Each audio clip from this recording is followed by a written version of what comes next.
Donc, vous recherchez un stockage portable en tant que créateur de contenu, peut-être que vous éditez en déplacement sur un ordinateur portable et que vous recherchez un budget mais toujours des options de stockage rapide sur un SSD et que vous regardez certains des Samsung Tom 7S, vous regardez les SSD externes SAMDisk et ils coûtent tous environ 100 livres ou dollars pour un modèle de Teraoctet. Et vous obtenez des vitesses de transfert d'environ 1000 à 1000 mégaoctets par seconde.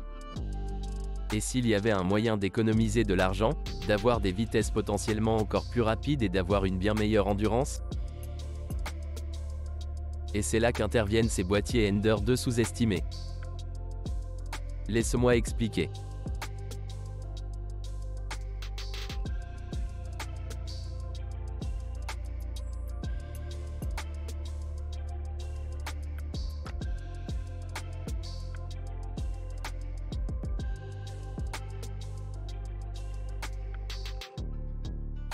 Ainsi, lorsque vous regardez la taille des lecteurs Samsung T7 ou SanDisk ou de certains d'entre eux, l'un des principaux est qu'ils sont assez gros et peut-être que vous cherchez quelque chose de beaucoup plus petit, puis avoir ces boîtiers. Voici une autre façon.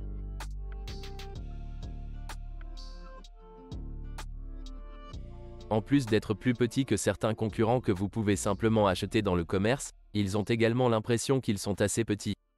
L'autre caractéristique est en fait le prix moins cher.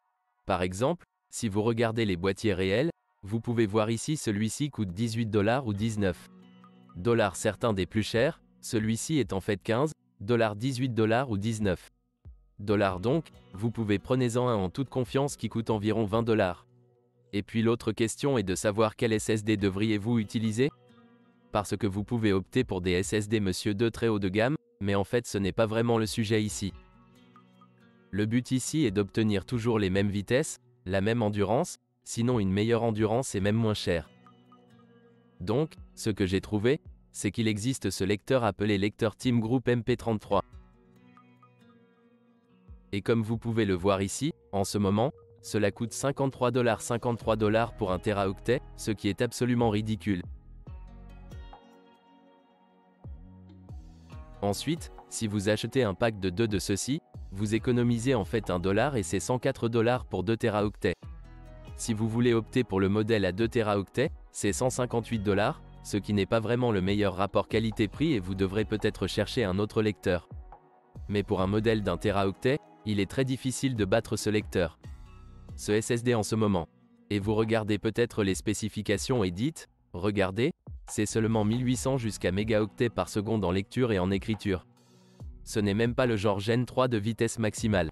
Mais le fait est que la plupart de ces boîtiers Monsieur 2 sont en fait des boîtiers de 10 gigabits par seconde. Et ce sera le plafond maximum pour vous, ce qui signifie théoriquement jusqu'à 1250 mégaoctets par seconde. Donc, ce lecteur va être suffisant pour cela. Mais disons que vous voulez le faire apparaître plus tard sur votre PC si vous le souhaitez. Vous obtenez en fait une vitesse encore plus rapide que celle que vous obtenez sur le boîtier, ce qui est encore plus agréable. Et puis l'autre chose dont je veux parler, ce sont les spécifications réelles écrites en Teraoctets. Maintenant, ces disques, des disques d'1 Teraoctet, ont une spécification écrite de 600 Teraoctets sur 5 ans, ce qui signifie essentiellement que vous pouvez en réécrire 30, soit environ 30% du disque chaque jour. Donc, ici, cela signifierait 300 gigaoctets chaque jour sur le lecteur, hors du lecteur. Par exemple, si vous enregistrez sur Blackmagic ici, ce que j'enregistre, j'utilise l'une de ces solutions. Vous pouvez enregistrer 300 gigaoctets chaque jour pendant les 5 prochaines années. Et c'est tout à fait bien. Si vous optez pour certaines des options les moins chères ou certains des concurrents, par exemple, les disques Kingston NV1 ou NV2, qui peuvent être un peu plus chers ou parfois à peu près au même prix, ils offrent environ la moitié des spécifications écrites en Teraoctets que celui-ci, autour de 300 ou parfois même moins que ça. Ce qui rend ce lecteur très agréable. Il y a un autre lecteur autour du même prix. C'est un peu plus cher, mais je pense toujours qu'il vaut la peine de vérifier, qui est Western Digital SN570, qui a toujours des spécifications écrites de 600 Teraoctets pour un lecteur Teraoctet. Mais c'est un peu plus cher.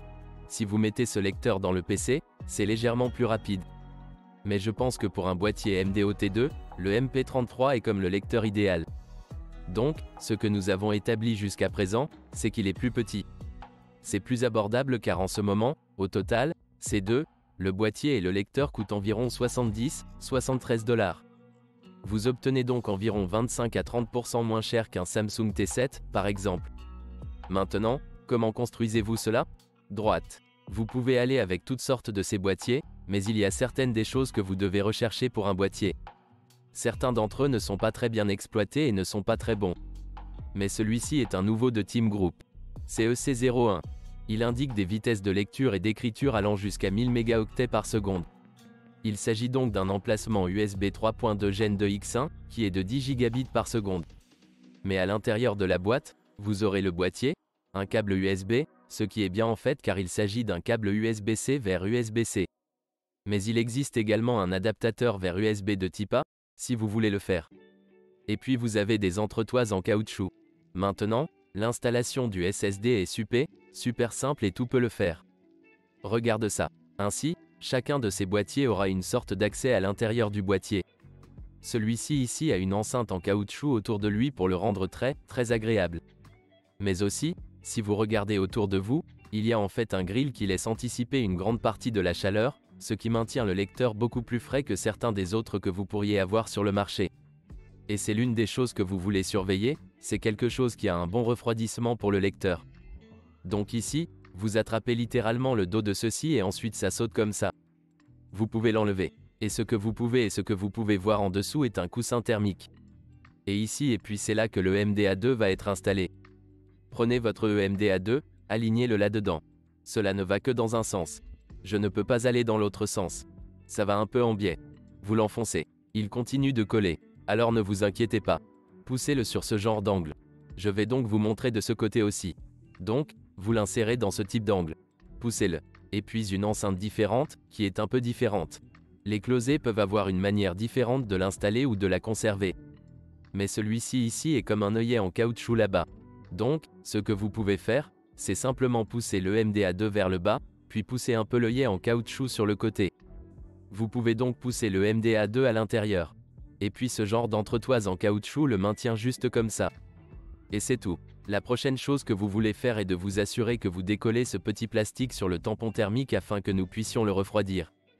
Et puis vous pouvez simplement le tirer vers le bas du SSD. Il y a ceci. Nettoyez. Remettez-le en place. Et c'est tout. C'est essentiellement du matériel installé. Je vais le remettre dans ce joli étui en caoutchouc.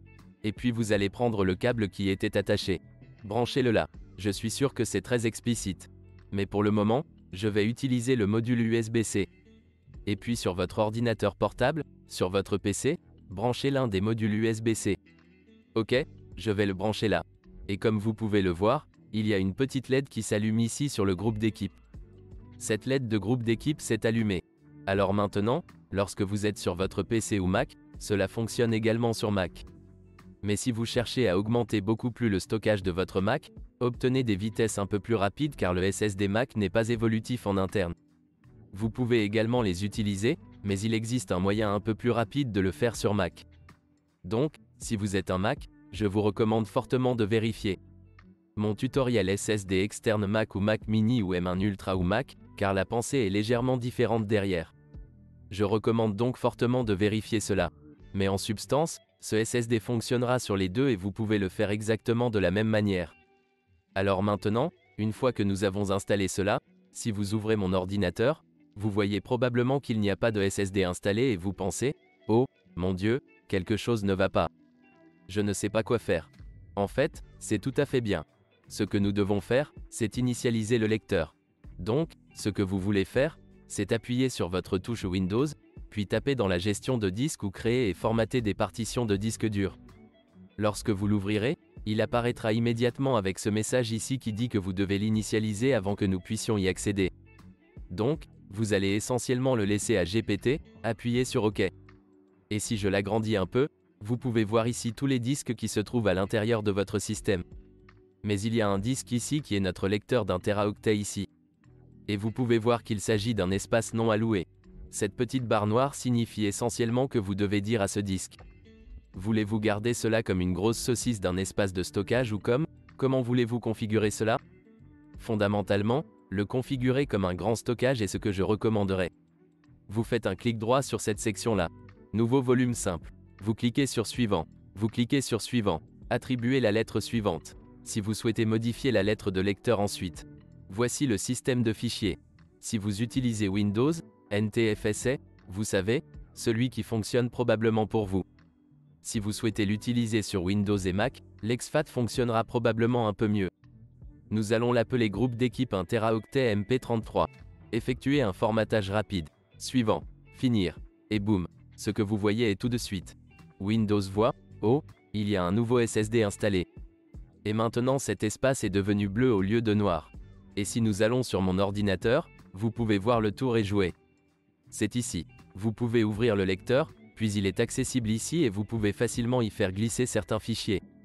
Boum. As-tu vu ça? Cela a très bien fonctionné. Ce que nous pouvons faire maintenant, c'est voir à quelle vitesse est ce SSD.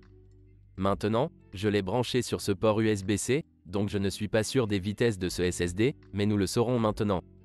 Donc, l'une des façons de le faire est une marque de disque de cristal, par exemple, où vous pouvez obtenir un test de vitesse de disque Blackmagic ou quelque chose comme ça. Ils sont tous gratuits. Un lecteur de Teraoctet là-bas. Nous allons mettre les paramètres en tant que SSD NVMe et nous appuyons sur Go. Regarde ça. Vitesse de lecture. 1062 mégaoctets par seconde. Nous obtenons donc en fait des vitesses plus rapides que ce que nous avons sur la boîte ici. C'est 1000 mégaoctets par seconde. Nous obtenons 62 mégaoctets par seconde plus rapidement, soit 6,2% de plus que ce qui est annoncé. En attendant la fin du test, vous pouvez voir si vous vouliez l'acheter séparément, le moins cher que vous pouvez trouver ici est comme un groupe d'équipe, en fait. Ils sont tous sur un 84 $ donc, en ce moment, c'est sur un accord là-bas. Je ne sais pas si nous atteindrions exactement les mêmes vitesses là-bas. Il y en a un crucial, mais c'est 800 mégaoctets par seconde. Donc, un peu plus lent jusqu'à cela, il y a un Teraoctet, un 10 gigabits par seconde. Donc à peu près les mêmes vitesses que chez nous ici. 120 $ et si nous regardons celui de Samsung, c'est une affaire ici maintenant. 100 $ maintenant c'est plus gros. Ce qui est mieux, 100 $ donc, ce que nous allons obtenir avec ce lecteur, c'est qu'il est un peu robuste et classé IP65. Alors peut-être que si vous en avez besoin, vous savez, vous pouvez l'obtenir à partir de ce lecteur. Mais nous n'avons pas cela sur le SanDisk Extreme ici. 1050 mégaoctets par seconde. C'est jusqu'à. Je ne suis donc pas très sûr que vous voyez réellement ces vitesses là-bas. Et puis le Samsung T7 ici encore, 100 $ donc, vous pouvez voir environ 75% plus lent. Donc, environ 25% moins cher ici. Et puis les bonnes vitesses ici, 947 mégaoctets par seconde, ce qui est toujours très rapide. Donc, si vous voulez faire du montage, de la retouche photo ou quelque chose comme ça en déplacement, c'est tout à fait bien de le faire avec ce lecteur. Ensuite, une autre chose que vous vous demandez peut-être, puis-je l'utiliser sur les caméras Blackmagic en tant que SSD externe? Et oui, c'est tout à fait bien. Vous pouvez tout à fait le faire. Comme vous pouvez le voir, il est assez rapide pour gérer ses vitesses. Aucun problème. Maintenant, je peux sentir que le lecteur se réchauffe un peu. Et si je regarde sous le lecteur ici, c'est là que nous mettons le tampon thermique réel et c'est sur le SSD. Je peux sentir que ce boîtier chauffe, ce qui est un très bon signe, ce qui signifie qu'il enlève la chaleur du SSD, ce qui signifie que le SSD fonctionnera à de meilleures températures, ce qui signifie qu'il ne va pas s'étrangler en termes de vitesse et ainsi de suite. Maintenant, si je dois retirer le lecteur et ne pas utiliser le port USB-C, d'accord. Et utiliser le port USB de type A, qui est comme un joli petit adaptateur là-bas. Je vais donc le brancher sur le port USB de type A ici maintenant. Faisons exactement le même test. Voyez si nous perdons de la vitesse là-bas. N'oubliez pas que vous devez disposer de certains ports de vitesse sur votre carte mère, car tous les ports de type A de la carte mère ne sont pas à 10 gigabits par seconde. Donc, si vous n'êtes pas sûr, essayez simplement un autre port. Mais généralement, il y a une petite sorte de signe dessus qui dit comme SSD puis 10. Cela signifie que c'est 10 gigabits par seconde. Parfois, c'est 5. Donc ce n'est peut-être pas aussi rapide. Mais la plupart d'entre eux sont comme ça. Nous allons donc appuyer sur Start. Et voyons si nous obtenons des vitesses de lecture et d'écriture différentes ici. Comme vous pouvez le voir, très intéressant, c'est plus lent. Je peux voir 450 mégaoctets par seconde, même si cela devrait être un port de 10 gigabits. Vous pouvez voir à nouveau la vitesse d'écriture, la moitié de la vitesse. Essayons donc de le brancher sur un port différent ici. Et essayons à nouveau. Nous y voilà. Regardez ce port différent là-bas. Et puis 1061 mégaoctets par seconde. Fait intéressant, ils ont un mauvais nom de port ici. C'est 10 là aussi, mais ce n'est pas 10 gigabits par seconde. Au fait, tout ce dont je parle dans cette vidéo, je vais les laisser liés dans la description ci-dessous. C'est-à-dire les SSD Monsieur 2 et les boîtiers, tout ce que vous pouvez trouver dans la description ci-dessous. Et maintenant, regardez ce port différent, 1060 mégaoctets par seconde et 950 mégaoctets par seconde en lecture et en écriture. Maintenant, ce que j'aime à ce sujet, c'est que vous obtenez les options USB de type A à type C, car de nombreux lecteurs sont livrés immédiatement avec uniquement un câble de type C. Et le fait est qu'il n'est pas très facile de trouver un câble USB de type A avec une spécification écrite de 10 gigabits par seconde, car j'ai souvent essayé d'utiliser, vous savez, un câble USB. J'ai essayé d'utiliser, vous savez, des câbles de type C à type A et ils ont un débit nominal de 5 gigabits ou pas de 10 gigabits. Vous n'obtiendrez donc pas cette vitesse. Mais maintenant, même si votre PC ou ordinateur portable ou quoi que ce soit n'a pas de port de type C, vous pouvez toujours utiliser le type A et obtenir les vitesses de cela, ce qui est tout simplement incroyable. Et regardez comme c'est petit. Vous pouvez simplement le mettre n'importe où. C'est comme une taille de 2 stylos. Il suffit de le mettre dans la poche. Et il y a 1 téraoctet de stockage. Au fait, vous pouvez avoir plus d'1 téraoctet là-dedans. Vous pouvez avoir 2 téraoctets si vous le souhaitez. Mais si vous avez 2 modèles de téraoctets, je vais également laisser quelques recommandations dans la description ci-dessous. Au moment de la réalisation de cette vidéo, quelle est la meilleure option de tarification? Vous n'allez donc pas acheter le même modèle de lecteur de 2 téraoctets, car il est en fait un peu plus cher que cela. Parce qu'un téraoctet équivaut à 53 et que 2 téraoctets valent 153, ce qui n'en vaut pas la peine. Mais nous pouvons trouver le lecteur de modèle de 2 téraoctets par téraoctet. Vous obtiendrez un meilleur prix. Mais le fait est que si vous voulez un stockage portable externe bon marché, c'est la meilleure option. Je recommanderais à quiconque de le faire au lieu d'aller comme les disques Samsung. Il existe des flux de travail et des façons pour lesquelles vous voudriez quelque chose comme ça, comme la robustesse ou quelque chose comme ça.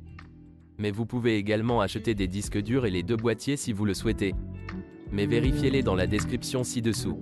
Merci, les gars, d'avoir regardé et je vous verrai la prochaine fois. Bye bye.